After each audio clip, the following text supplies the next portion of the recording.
Despite being famous for creating amazing characters and franchises and then rarely following them up with more than one sequel, Valve is surprisingly okay with their creations being used in other developers' games. There's entirely Portal-branded spin-off games like Bridge Constructor Portal, multiple standalone story mods for Portal 2, and even a completely independent fan remake of Half-Life 1, all released on Steam, all with Valve's blessing.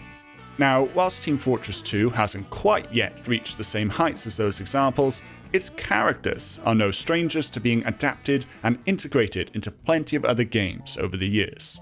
Most TF2 fans are probably aware of the Poker Night at the Inventory games, because they offer players the chance to unlock a unique collection of free items to use in Team Fortress 2.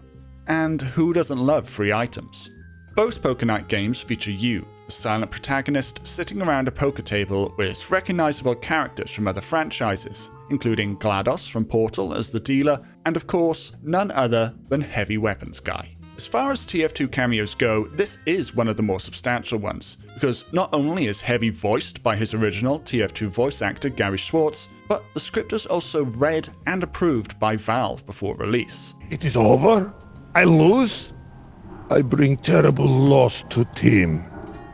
So this is probably the closest thing to third-party canon that we'll ever see. With that said, that still doesn't qualify anything Heavy says around the table at the Inventory for a video specifically about official lore. From a game with great TF2 voice acting to one with this.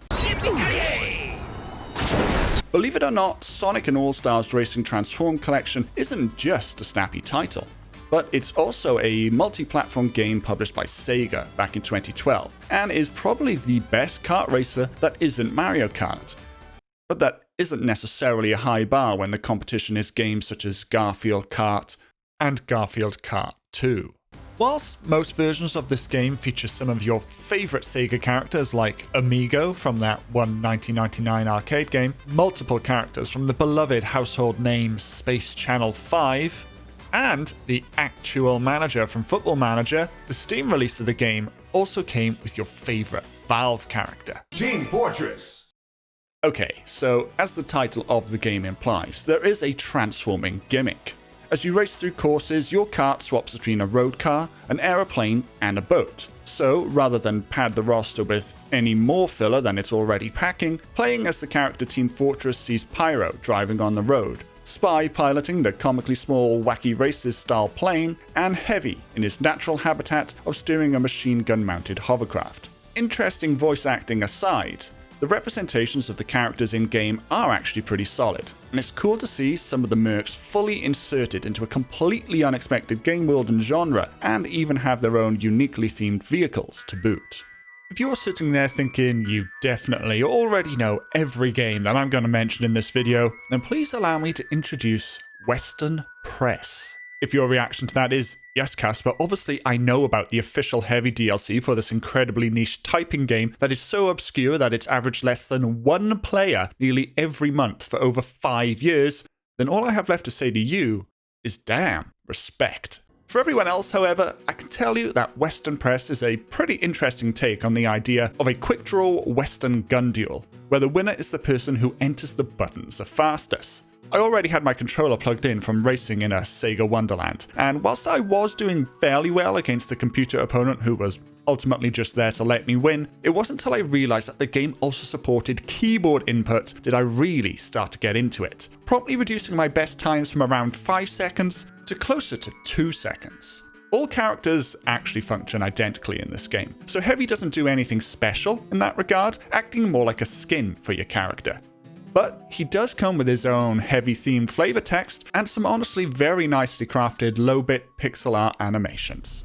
One of the more memorable events of an otherwise uneventful and forgettable 2020 was the release of everyone's favorite Jelly Bean game.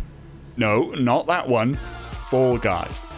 The surprise hit Takeshi's Castle Simulator has recently been review bombed on Steam after moving exclusively to the Epic Store on PC and going free to play, and in the process, perhaps ironically, but not unexpectedly, becoming a lot more expensive. Back in the days when Fall Guys was in Steam, it celebrated its launch with a collection of costumes from the games of Steam's creator Valve, including our beloved Scout.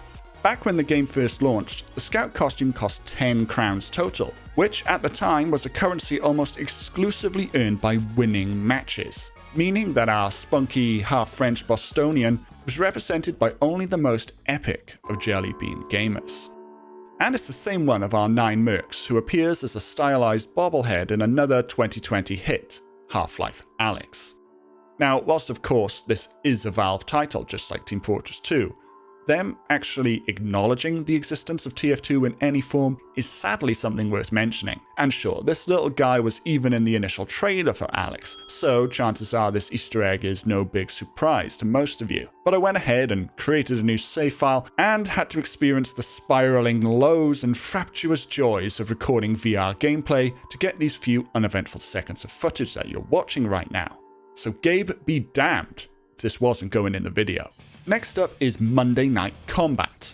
Not to be confused with Super Monday Night Combat, which was essentially the same game released 1 year later and was free, but is now dead and no longer available on Steam, as opposed to non-Super Monday Night Combat, which is not free, but is also dead and is still available on Steam. Super NMC was well known in its day as another game that unlocked free items in TF2. And who doesn't love free items? But both Monday Night Combat games featured cross-promotions in the other direction, with an impressive collection of TF2 themed items in non-Super NMC, and a couple of costumes that some degenerates are surely about to Google, followed by the number 34, were available in Super NMC.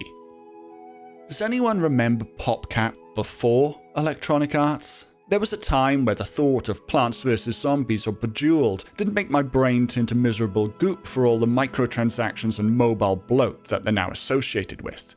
And no game from the before times makes me more heartbrokenly wistful than Peggle. The good news is that a surprising and free crossover exists on Steam called Peggle Extreme. Now, if I'm completely honest with you, it's not that extreme and it is pretty short overall.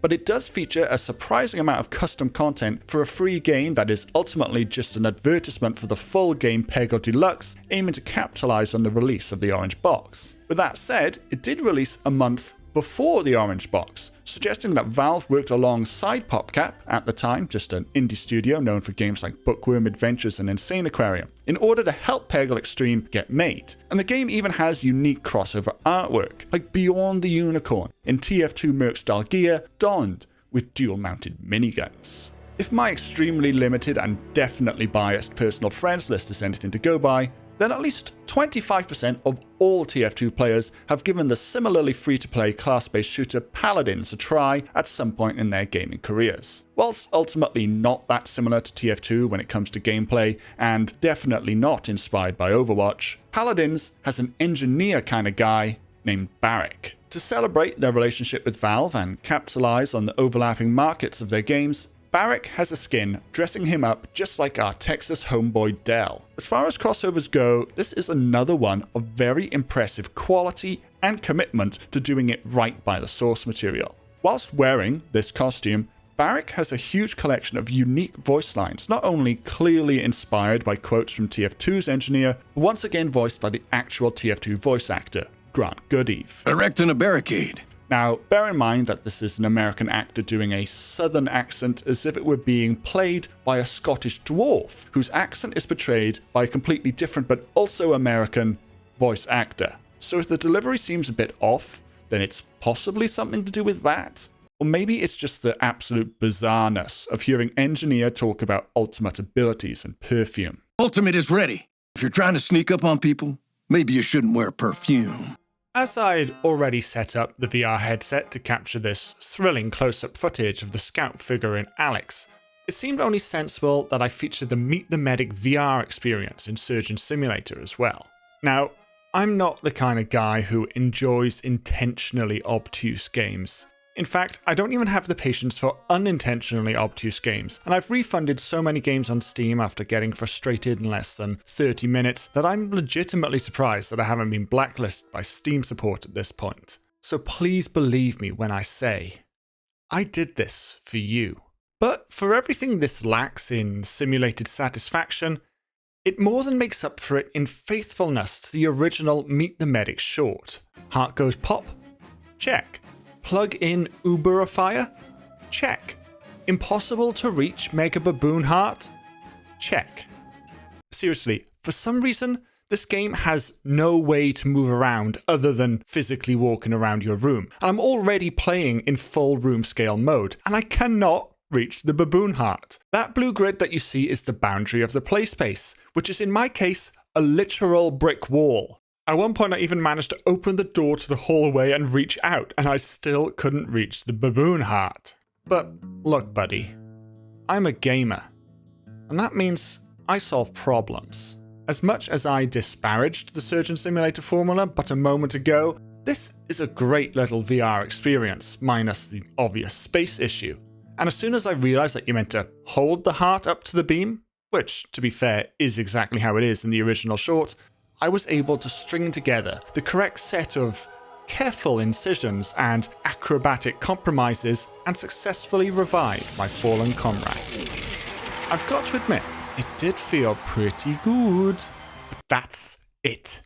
I really could go on, because we haven't even covered half of the games out there that contain subtle nods, blatant homages, or even bespoke character sprites and unique missions based around our beloved Mercs. So I'll leave the titles in the description of all of those that we've covered, plus a whole bunch more that are playing on screen right now, so that you can go and check them out should you want to. For a video that's just like this one about other games on Steam that you may or may not choose to check out, then why not watch this video next? Or maybe this one that the magic YouTube algorithm thinks that you might like. If you'd like to see new videos just like this one, then of course don't forget to subscribe, and thanks.